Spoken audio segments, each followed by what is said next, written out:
Khalifah ketiga, Utsman bin Affan, awal mula perpecahan. Setelah Umar bin Khattab wafat, Utsman bin Affan terpilih sebagai pengganti, menjabat khalifah ketiga di usianya yang ke-68 tahun. Untuk memahami 12 tahun masa jabatan Utsman yang bergejolak, ada baiknya kita meninjau siapa sahabat Nabi yang satu ini dan bagaimana ia sampai mengepalai masyarakat dan menguasai Timur Tengah. Ayah Utsman pernah menjadi salah satu orang terkaya di Mekah, dan Utsman mewarisi kekayaan ayahnya ketika berusia 20 tahun. Dengan sentuhan bisnisnya yang cekatan, dia berhasil melipat gandakan kekayaan itu berkali-kali. Bahkan sebelum dia berusia 30-an, mendapat julukan Ghani Utsman, Utsman yang kaya. Penampilan Utsman sangat terjaga dan sederhana bahkan sebelum masuk Islam. Utsman tidak pernah mabuk, merokok, atau main perempuan. Di sekitar Mekah, dia terkenal karena ketampanannya. Utsman masuk Islam sekitar 1 tahun setelah Nabi mulai berdakwah dan 9 tahun sebelum hijrah. Mengetahui Utsman sudah memeluk Islam, keluarganya marah besar. Sebab keluarga Utsman merupakan bangsawan Bani Umayyah yang paling anti-muslim di antara suku Quraisy. Abu Sufyan, paman Utsman, merupakan seorang pemimpin pasukan musuh Islam.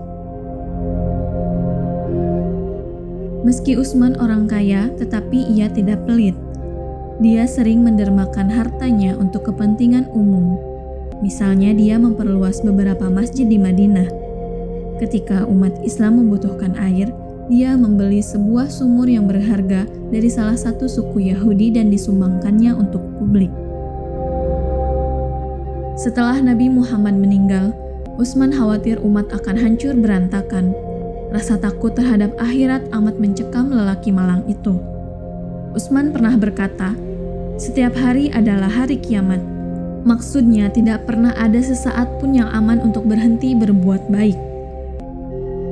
Hal itu membuatnya semakin meningkatkan ibadah berpuasa dan sholatnya, dan mengeluarkan sedekah yang semakin banyak, berusaha keras agar pantas mendapatkan sebuah tempat di surga yang telah dijaminkan Nabi Muhammad. Orang besar dengan berlimpah kebajikan ini akhirnya menjadi khalifah ketiga umat Islam. Ketika Umar memulai kekhalifahannya, Islam telah menjadi sejenis organisasi sosial baru yang masih menumbuhkan identitasnya. Kekhalifahan Umar dipenuhi dengan petualangan, penemuan, dan penciptaan spiritual. Pada saat Utsman mengambil alih, masyarakat Islam sudah menjadi sebuah pemerintahan yang mengendalikan wilayah luas. Salah satu proyek besar yang berhasil dijalankan Utsman pada paruh pertama kekhalifahannya adalah persiapan mengumpulkan mushaf Al-Quran. Dia meminta para sahabat untuk menyisir salinan yang ada, menuntaskan perbedaan-perbedaan, dan mengevaluasi bagian-bagian yang keasliannya diragukan. Produk akhir ini disusun menjadi sebuah kitab suci Al-Quran. Itulah kitab yang dimiliki semua umat muslim sekarang. Pada 6 tahun pertama kepemimpinannya, banyak negara yang telah dikuasai. Utsman mengadakan kontrak dagang dengan negara-negara taklukannya dalam rangka mengembangkan potensi sumber daya alam. Seperti aliran air digali, jalan dibangun, pepohonan dan buah-buahan ditanam, serta keamanan perdagangan diberikan dengan cara pembentukan organisasi kepolisian tetap untuk mengamankan jalur perdagangan. Khalifah Utsman juga membentuk armada laut kaum muslimin di bawah komando Muawiyah, hingga berhasil membangun supremasi kelautannya di wilayah Mediterania. Memasuki paruh kedua kepemimpinannya, yaitu 6 tahun kedua masa pemerintahan Utsman, tidak terdapat perubahan situasi ekonomi yang cukup signifikan. Berbagai kebijakan Khalifah Utsman banyak menguntungkan keluarganya. Terkesan nepotisme telah menimbulkan benih kekecewaan yang mendalam pada sebagian besar kaum muslimin. Reformasi ekonomi Utsman cenderung memperkaya klannya sendiri, yaitu Bani Umayyah, terutama mereka yang menempati jabatan penting.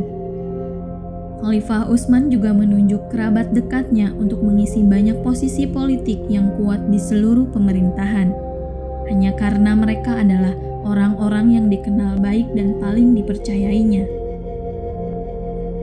Akibatnya, Bani Umayyah akhirnya memperoleh kekuasaan politik yang tidak proporsional baik secara ekonomi maupun politik.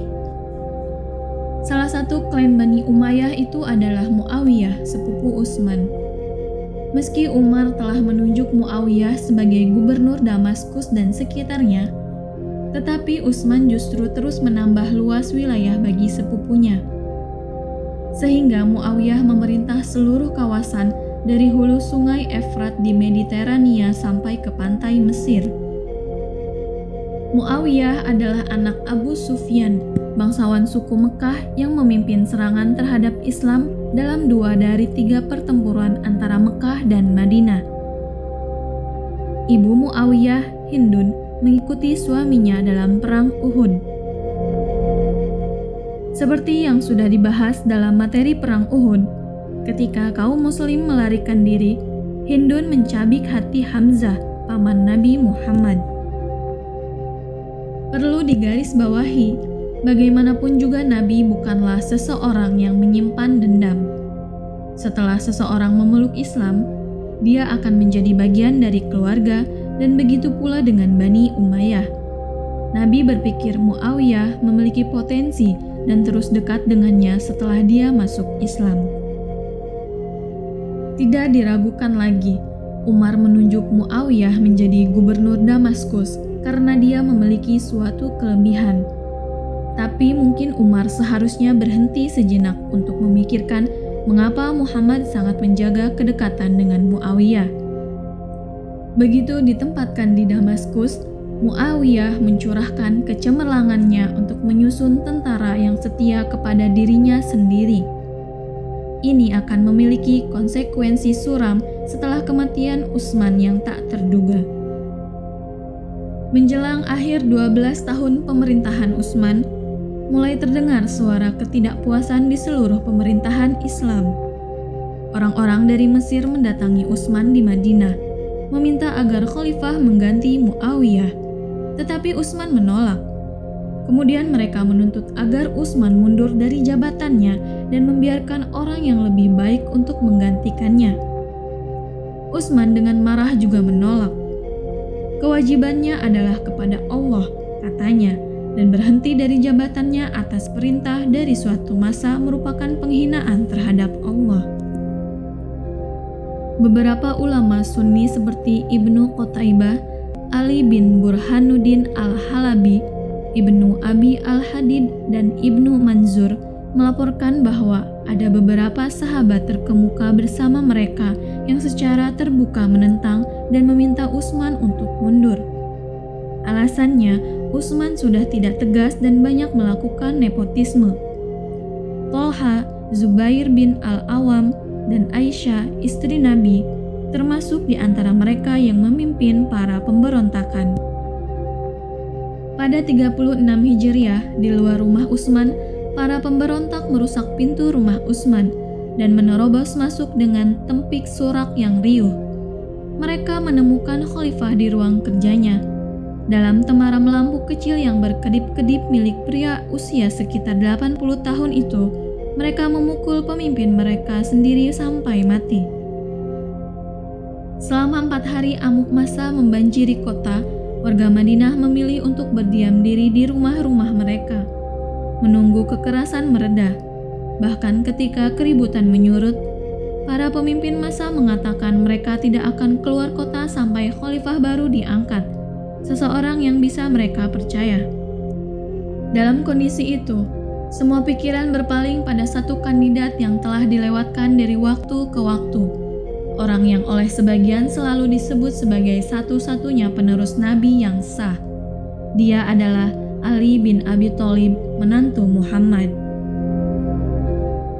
Awalnya Ali menolak kehormatan itu. Tentunya ini adalah suatu yang aneh bagi Ali. Selama 25 tahun yang menyiksa dia, pasti telah merasa seperti sedang menonton kapal hanyut. 3 kali Umar telah menolak kepemimpinannya ketika dia masih memiliki jiwa muda, memiliki kekuasaan untuk meluruskan berbagai hal. Sekarang ketika keadaannya sudah begitu kacau, setelah kaum muslim membunuh khalifah mereka sendiri, ketika penggantinya akan menghadapi tantangan yang sangat berat, sekarang Umar berkata, "Ambil roda kemudinya Ali, jadilah nahkoda untuk perahu yang sedang terkena badai ini."